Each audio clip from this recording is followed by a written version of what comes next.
আসসালামু আলাইকুম রহমতুল্লাহি ওয়া বারাকাতুহু।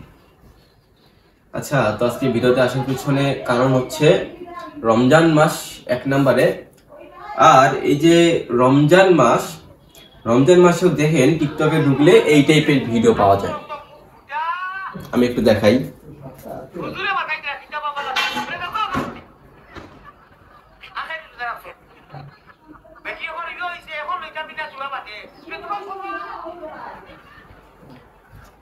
আচ্ছা, তো এই যে রমজান মাস তারপরও টিকটকের মধ্যে, ফেসবুকের মধ্যে অথবা সোশ্যাল মিডিয়ার যে কোনো জায়গার মধ্যে ঢুকলে আমরা কিন্তু এই টাইপের ভিডিও দেখতে পাই।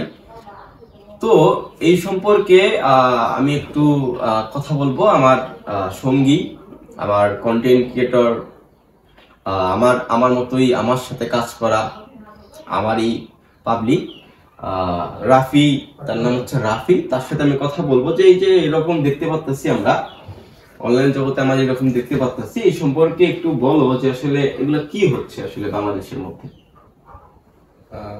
আসসালামু আলাইকুম ভিউয়ার্স।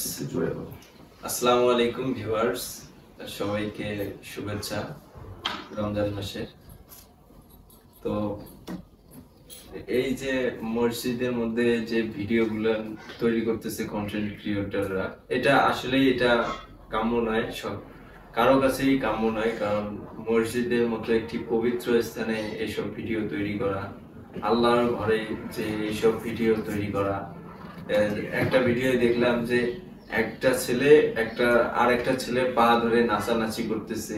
মনে হয় যে মসজিদটা মনে হয় যে একটা পার্ক তৈরি করছে, পার্কের মতো তৈরি করে তারা খেলাধুলা এই দৌড়াচ্ছে। আবার নামাজ পড়ার সময় দেখলাম একটা ভিডিও দেখলাম যে নামাজ পড়তেছে একজন, আর একটা ছেলে দুষ্টুমি করে যায়, তার মাথা টালাচ্ছে। এটা কি কাম্য? এটা তো কখনোই কাম্য না। এইসব ভিডিও কি হচ্ছে? এইসব ভিডিও তৈরি করা যায়? তৈরি করতে হবে ইসলামিক ভিডিও, যেমন দিনের ভিডিও, কিভাবে মানুষ দিনের পথে চলে আসবে, কিভাবে ভিডিও এমন এমন ভিডিও তৈরি করা উচিত যেমন অসৎ ব্যক্তিকে যেন সৎ পথে ধাবিত করে বা সৎ পথে আনার জন্য ভিডিওগুলো করা দরকার। তো আমি সবাইকে, কন্টেন্ট ক্রিয়েটর ভাই বন্ধুদেরকে সবাইকে বলতে চাই যে আপনারা এসব ভিডিও তৈরি করা থেকে বিরত থাকুন, নিজেরা ইসলামিক ভিডিও তৈরি করুন। তা আমরাও ইসলামিক ভিডিও তৈরি করার জন্য চেষ্টা করতেছি। আচ্ছা, তো আমরা তার কাছ থেকে কিন্তু কথাবার্তাগুলো শুনলাম। এখন বিষয়টা হচ্ছে কি, রমজান মাস আসে কেন? রমজান মাস আসে মানুষকে পরিবর্তন করার জন্য। রমজান মাস আসে কেন? রমজান মাস আসে মানুষকে নেক হায়াত দান করার জন্য।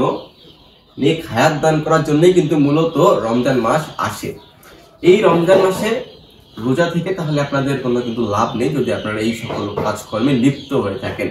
এখন আমরা এই সম্পর্কে কথা বলবো একজন খুদে কন্টেন্ট ক্রিয়েটরের সাথে। তুমি কিছু বলো এই সম্পর্কে, যে এটা যে হচ্ছে, এটা কি ঠিক হচ্ছে নাকি খারাপ হচ্ছে? ঠিক না, মসজিদের ভিতরে কন্টেন্ট করা। আচ্ছা, তা সেও কিন্তু বললো যে মসজিদের ভিতরে কন্টেন্ট করা কিন্তু ঠিক নয়। আমরা এখন